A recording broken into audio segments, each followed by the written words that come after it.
don't know what to do with Here my we go. hands. You're live. You need to put them in your lap. All right. Hello, everyone. It's Melissa again. Monday is the day that we record our Heart of Acworth podcast here in Acworth City downtown. And every week I have a special guest, and we just talk about them and Acworth and how we want to improve the city and what we want to see and all the great things. So this week I have an amazing guest that I met at an Acworth Business Association meeting, and our guest today is Kyle Kearns. Yep. Thank you so much for being Hi, guys. here. All right, so let's start with this. Where are you from? All over. Okay. I tell everybody all over because I grew up in Western Maryland. Then went to school in South Birmingham. Then went to Virginia for a little bit, back to Maryland, then to Florida, and now I'm here. Okay, and this is your favorite place so far, right? Absolutely. No. Absolutely. I'm a big Florida boy. Yes, So, of course. I know we've talked about Florida. that. Being by the Yeah, beach. I love the beach. Yeah. So, Yeah. Okay, well, you're here. How long have you been here? just over a year. Yeah, and you Yeah. live right here in Acworth. Yep. Very Yep, good. Right up the street, right by Bentwater. Okay, can The you golf share? course. Yeah, it's beautiful. Can you share why you came here? Why Acworth? I moved here mainly for family. Yeah. So, I was never a big family guy once I left for college. Okay. I just kind of disappeared. I was like, I'll come back. And I have family in the area. Okay. So, whenever I was looking at where I was going to go after I was finishing up my lease in Sarasota, I was looking at Tampa, I was looking at LA, I was looking at Miami, and I was like, let's just go see some family for a little while. That's great. Yeah. Yeah, you only So- get so much time with family. Yeah. That's very good. So it doesn't mean you're here for good, but for now you're here. Yeah, for now. Okay. So now that you're here, what are some places that you found around Acworth that you really enjoy going to? Red Top Brewery, Love it. love that one. Yeah. Center Street's got great food. Yeah. I think it is Poblanos. Poblanos is my favorite. Favorite when it comes Mexican to food. Mexican food. On Cobb Parkway. Yeah. There's a really, really good sushi joint. It's called Thai Basil. Yeah. It's by the Kroger Yeah. and that Kroger and And the Customers. Crumble. Yeah. Yeah, yeah, Oh man, yeah. it's so good. They are good. They are Yeah. good. Good, yeah. good. So Great. I like a lot of food. I'm a foodie. Me too. Me too. So- Good food. I know. That's what I was saying. I was like, I was just telling my 15-year-old, I was like, let's go. We're going to start having date nights. Just spend time with her. Yeah. And we both love food, especially any type of Asian food. So she's very open to trying new things, you know? And so I was like, how about on our date nights we become food critics? And she's like, okay. I was like, we could even It's a cool start a little idea. TikTok Yeah. and do it together. So we might do that. But yeah. Sweet. There is a lot of fun places, and there's some new places. Oh, have you heard about the new restaurant Firefly Table? No. Oh my gosh, it's one block down. Okay. They just opened. They're only open for dinner. They do catering, but supposedly, I went there the other night and they had some finger foods out for ABA, but I heard it's delicious. So I'm gonna have to try it. yeah, we'll all have to go sometime. Yeah. Definitely gonna have to try it. Good. All right, so tell us a little bit about what you do. Do you own a business? What do you do around here? So I own a couple businesses. I tell everybody whenever I'm, going to these networking groups that I am your friendly neighborhood serial entrepreneur. Okay. Because if I find 10 minutes of downtime where I'm like, okay, we've kind of completed all of our tasks, I'll be like, is there something else that I can do? I am the same way. Right? Yeah. So I came here for my fashion brand, but got here and realized that not only my fashion brand needed systems and things to run on, but so did a lot of the businesses in the area. Yeah. This area is huge for small businesses, Definitely. so it's kind of my way of creating something that is impactful. Yeah. Definitely. With luxury fashion, it is strictly a luxury. Yeah. Right? Yeah. It benefits nobody, True. and it's extremely expensive. Yeah. Right? Yeah. And I'm not sure Acworth is the place for it. Not really. They're Maybe not too down- fashion forward down here. Maybe down in Midtown. I know sometimes I dress up a little bit, like as if I would be in California or something, and Yeah. people look at me like, I'm like, I'm just dressing nice. It feels good to dress nice, I right? love it. And it's not even name brands that I'm wearing. It's just nicer than the average dress wear here in Acworth, and not to say that people, are I'm certain in the way, same but boat. yeah. I love dressing nice and dressing in my style, letting my style really, portray who I am without anybody having to speak to me. Right. And, I love that about fashion, but, whenever I made a trip last year out overseas, I went to Fiji. Cool. Right? Oh my gosh. Happiest people I've ever met. Yes. It's such a great culture. It is. But I realized I would never impact anybody there. And they'll really walk around in sarongs. They don't need your yeah, it clothes. really triggered something in my brain. I was like, I need to create something that starts to benefit people. Right? And I thought that was always going to be something else in fashion, but then it wound up being systems. I realized I was really good at constructing systems and analyzing systems. That's and awesome. strategizing on how we can, come in, adjust things 5%, automate if we need to. Yes. But it's really like that 5% adjustment. Yeah. Right? Yeah. I just saw a clip on this the other day that, if you make 1% improvement every day over the year, so 1% improvement, it makes such a huge impact. Yeah. But if you don't do anything, you stagnate, maybe you get 1% worse every day. Right. Or you almost fall to baseline 0. And close. Yeah. Or just really fail at the things that you're so passionate about and you don't understand why, and it's because you don't have systems. Yeah, and that was another thing back whenever I was living in Florida, is we kept getting hit by hurricane. And right when I left, we got hit by 2 hurricanes back to back, and it shut down so many small businesses. The first year I was in Florida, we got hit by one of the biggest hurricanes that they had seen in 2020, and it wiped out all of these small businesses.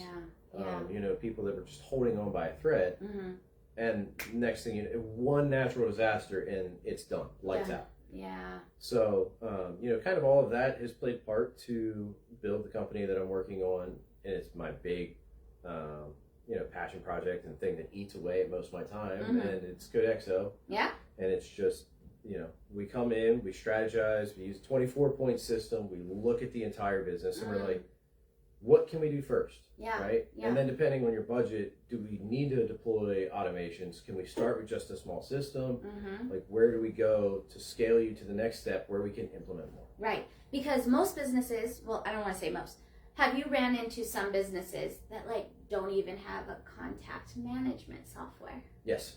Right. They don't have that. And maybe they're old. Maybe they've been in business 40 years, Yeah. and they're doing business, and they think they're doing fine, and they're fine just where they are, but they don't even realize how much growth potential that they have. Because if you, in my opinion, what I've always learned from people, mentors above me, is the goal of owning a business is to sell it. Yeah. Sell it, exit it, pass it down to your kids, right? Right. So if you don't have these systems in place, and you say pass it down or want to sell it, you can't sell a business with no contact management software. You can, And but not if for you what do, it's worth. Yeah, you sell it for a very, very small amount.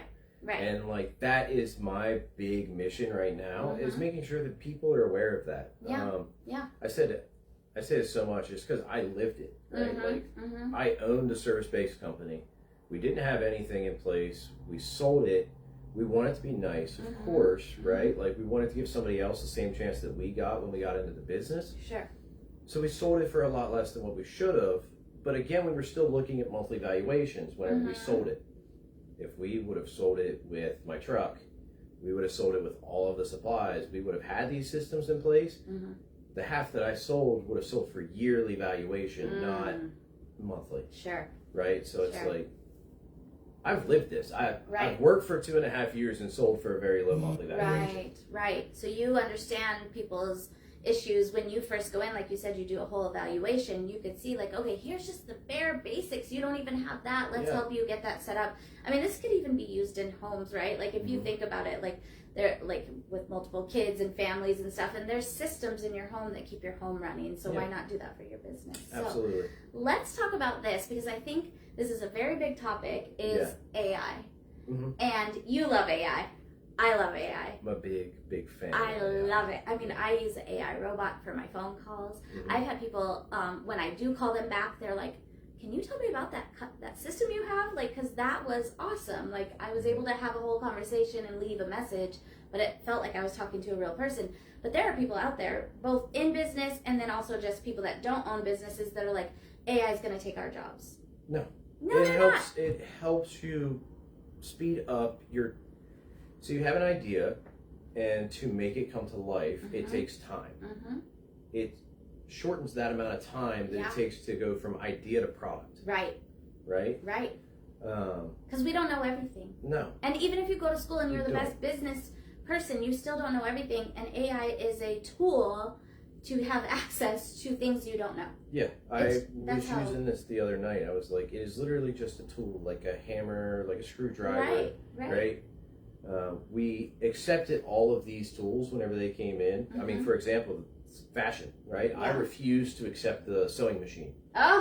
Oh gosh, I was sitting there, I was just hand stitching everything in my entire first collection. Wow. Right? And I was like, I don't want anything to be made by machine. Wow. But then I realized if I make everything by hand, it's not even feasible for most people to own it. Right. So I've now just cut out humongous, bit of the population that might want access to the stuff, but they'll never get access to it. Right, because it's too expensive because you have to put your value and your time into how much it costs versus using a tool. Yeah, utilizing a tool to help and making it cheaper. I mean, that's what I do for businesses too. Yeah. It's like, no, we can help.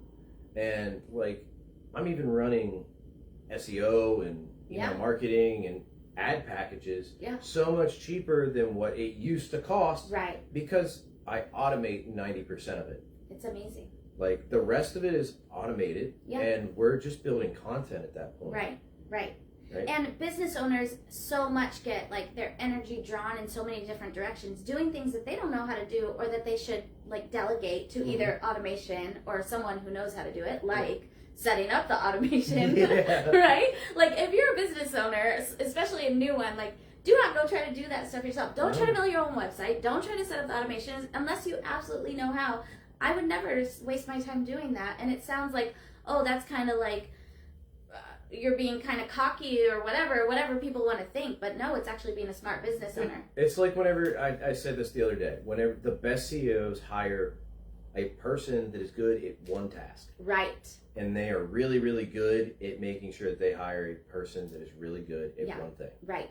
That's why there's departments. Yes. Website development department, right? Like they look at the corporate world. The reason it grows so large is because the people in charge of it actually put people into place to help build the company. Small businesses, if they looked at it better that way, which could be that the employee is an AI that someone helped you set up. It's like there's nothing else you could do but grow. Yeah. Right. Yeah. So like my team for whenever it comes down to creative development, right? It's AI, and then it's another person. Right. And I say, I want this to appear. Yeah. And it does. Yeah. Right? It's amazing. And I've delegated it mainly to AI instead of having this massive team of a humongous creative department that's 8 people trying to put something together. Everybody's fighting with their own, decisions. So opinions. Yeah, the decisions and opinions of so many people being on one project. So Right. Yeah. And it's just so important to be able to actually put down your ego and be like, I don't know how to do that. Let me go hire someone like you. Yeah. So can you share one of your like favorite clients you've ever helped and like tell the testimonial of it? Oh man, I got a couple. Yeah. Excuse me. My favorite one is very, very simple. We did hardly anything to help this guy. Okay. Nonprofit, right? Had no way of taking in donations, but had this great cause, right? And we built him a website. In building the website, we built this plugin for the website where if somebody wanted to make a donation, they could put in all of their information. It would instantly create an account. Perfect. So every time they come back and make the donation, they don't ever have to log into an account. It's all saved every time that they make a donation, and all they actually have to do is put in their information. They get their entire tax receipt of all the donations that were made for the year. So it's simple for the end user, very simple for the business owner because he doesn't have to do anything either. And he had a great year. So happy. He had a great year. Yeah. And then simple automation where his newsletter would go out every couple of weeks, right? And if it wasn't a newsletter, it was just, hey, this is what we've done inside the business. Love it. Right? Very, very simple. We took all of it away from him, and he's had, like I said, a great 2025. And now that he's starting to level up, he's starting to get interest from bigger donors, things of that nature. And yeah, it's going to be great gets for him 2026. Right. So just by that small, simple automation, it got him to be able to go out and do what he loves, which is talking, network, meeting, and meet people, asking, creating relationships. Yeah, and beautiful. And he told me, here was the craziest thing. He said the last newsletter I sent out took 10 days. I said, dude, it's 3 button clicks. Right. Right. Right. Like. Yeah. And he goes, what do you mean? And I go, it's 3 button clicks. Like, you send me your newsletter, I download it. Yeah. I upload it. Yeah.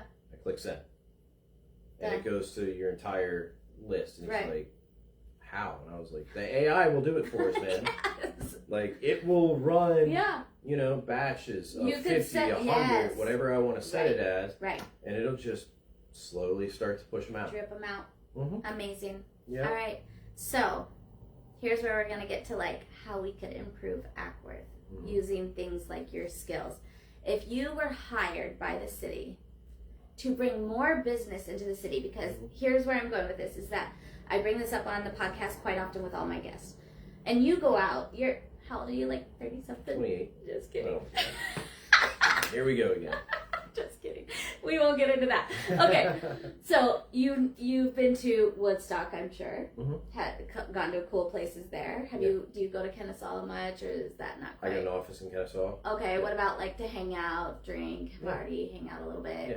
Mostly, do you go down to Atlanta? I go to Buckhead. You do. You're still in the I'm age a group that goes baby. to Buckhead. Yeah. Okay. All right. And not saying that we're going to turn Ackworth into Buckhead, because it's definitely not, right? But we are close to Kennesaw and Woodstock and even downtown Cartersville. We bring this up as like those surrounding areas are really growing and booming, and younger people are starting to go there, especially Woodstock, and they're like going to live music and partying a little bit more, bringing money into the city, right? Which helps more businesses come in, more businesses flourish. So, first of all, like, as you could see when you go down Main Street, lots of businesses have closed, and there's a lot of vacant places. Yeah. So, in your opinion, and I know you don't know everything that's going on in the city, none of us do, but what do you think it is that's causing people either to leave the city or like close down their business? And what do you think that we need to do to improve people being able to come in and stay? Do you think it is only these businesses that really don't know how? Because some of these businesses have been around a long time. Yeah, I know this kind of puts you on the spot because you that's don't a know all loaded the question. data. You don't know all the data, but yeah, I'm a data guy for sure, and like that's how it works. However, I'd noticed trends, right? So if I look at Kennesaw, if I look at, Buckhead, if I'm looking at Canton and how Canton's exploded, right?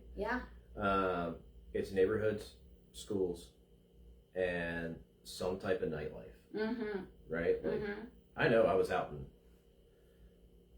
Canton until I don't even remember, but it was late. Last night. Yeah, no, not last night, but okay. it was late, right? Like there's these things that go on past 10 p.m. For the kids in the town to do. Right. So you got to have the schools to bring the parents and the younger generation, right? But as that younger generation's growing up, they need activities and things to do inside of the town that'll keep them here. And say, I don't need to go to Buckhead anymore.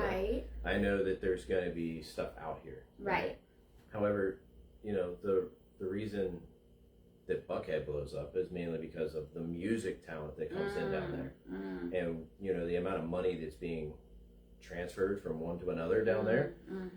Meanwhile, Canton also kind of has the same exact thing. Like they are very, very professional people that are coming in up there. And then there's professional restaurants, professional nightlife that kind of supports the ecosystem. So it would be kind of figure out what the ecosystem of Ackworth needs to be. Once you figure that out, start building assets that are going to support that. Surround that. So many of the guests have said that. The same thing. It's kind of a lot to do with like live music, bands, places that stay open, the ones that aren't closed at 9 p.m. So you really can't even find anywhere to eat besides Center Street, which is great. But you could only go there, the same place, so much. Many times. Many times. And you're like, can we get something else in here? So what is one thing you would really love to see here? What would get you to stay? And you live right down the road. What would get you to stay and hang out in downtown more often? It would honestly be like more nightlife, more events during the weekend, more things to do. Yeah. It's a very artsy town. It is. Right? Like, I don't know if I don't know about them, but why are there not more events? And if there's more events, why is there not more publicity around those events? Right. You fix the PR around the city, you fix the events and the things to do around the city, and then you build the late night operations to support the younger generation that's in there, like 28-year-olds like myself. Yeah. You get a lot of people to stay. I think so. And I just, again, I think it does really come down to like the music talent. It's going to be a time-based thing too, right? Like for this town to really thrive, it's going to be 10 years out, 15 years out. Yeah. Because you have to build all the infrastructure, and then outside of building all the infrastructure, you got to wait for Atlanta to expand, which it's doing. It is. Atlanta's expanding huge, and you know. Well, and as you see, they have started building like the co-work homes and homes up top and businesses below right here on the street, on Main Street. So that, I hope that will help. You know, I know that there's like a new brewery coming in across from 1885. So it seems that people are really trying to come in. I do also want to mention, like, you know, the rent rate for some, like, unless it's a big corporate or like a big chain, it is a little more difficult for some of the small businesses to come in and be able to afford that on a main street with half of it empty. So it's like, why do I want to pay that? Like, are you guys counting on me to build it? Again, that's why, you know, like, that's why I go back to what I do that is so important. Yeah. You have to do the data. You have to be able to scale it so you can afford the rents. And I get the rent in commercial real estate is going astronomically crazy. Right. I get that, but you got to be able to. You could build the business. Yeah, you can build the business the way that it is marketing like the big guys, the way that it's, you know. And do some market research, right? Outreaching like the big guys. Right. And you can increase the overall revenue of your business. Right? Yeah. Like, I haven't found a business that is like that you can't help. True. Today. Yeah. Right. So if you gotta be willing to take that chance, though. That's the big thing. Yeah. You know, and it's not just it's a personal thing. It's a business thing, and you know, I've even done it myself. Right. Like, it's fear. And right? You might fear fail. drives a lot of the situations. Yeah. Right. Yeah. So if the city hired you to come in and say, help us figure out how to get more businesses in here, you go in with your 24-point. Yeah, I would look. Yeah, I'd look at everything. Yeah. Right. But again, part of that 24-point thing, 25th point actually, right? Which I don't normally consider it. Yeah. It's like figuring out who you want in the city. That's true too. If you know who you want in the city, you can ask and offer businesses to come in and create these programs that will, you know, maybe support a business that you really want to be in there because it's going to directly work with the group of people that you want inside town. Yeah. Right? That's on like a city level. You got to know what you're looking for. That's right. That's true. So I guess that's another topic. That's 20. That's 25 points though. So, yeah. Like, that makes sense. It just keeps. All right. So you're going to continue helping people build around the city. If we're going to put your info in the comments for people to contact you. For sure. Is there anything else about your business you want to share that I haven't covered yet? Oh man, that's such a broad question. I know. How about this? Is there a specific type of business? I know you could help all businesses, but if you had to, if someone said, listen, you could only keep doing your business and you have to focus only on this type of business that you help, what is your very favorite type? Like, who would you love to help more of? Mainly service-based businesses. Okay. But in those service-based businesses, it's pool companies. Pool companies? Like swimming pool? Because I own one. Okay. You know, that's smart. Yeah, that's what I did. That's great. Like either that or e-commerce because I've owned both of them. All right. Right? Like, Perfect. But at the end of the day, it's service-based companies. Because I really do respect the service industry. Yeah. And it's hard work. Yeah. And you know, it's not easy, but when you're in service of others, that's the stuff that I love to see. Very good. So. Yeah. That's awesome. Okay, last question before we end. Who or what inspires you? Oh man. Who inspires me? Who or what? I would say the people that keep inspiring me are the people that take the chances and the people that have made it to the other side and keep screaming back at everybody going, hey! Come with us! Do it! Yeah, you know exactly. I mean? It's worth taking the chance. And what inspires me is the next generation, right? Like the next generation, the possibilities, and making that impact in the generation today, and even the generations above me, right? Like it's a trickle down effect. It is. So it is. Just helping other people is what really inspires me, and you know, I like to see family businesses actually thrive because like a lot of people are trying to do businesses with their family. And there's this age-old myth, you can't do business with family. Right. My entire tech company is family. That's cool. Right? Like everybody keeps telling me, oh, you can't do business. And you know, we have our issues, but at the same time, I'm like, I'm not gonna let that dictate who I'm gonna be. And you're also gonna have issues with non-family. Yeah, how do you communicate? You're gonna have issues no matter what. That's part of life. How do you communicate? How to get through it? Right? Yeah. That's awesome. Yeah. Well, thank you so much for being here. Yeah, of course. Thanks for having me. Yes. If any of you need help with growing your business, please reach out to Kyle. Come see us out. Let's start supporting more of the small businesses that are here in Acworth, and go out, meet each other, and just continue to grow things. Thank you all.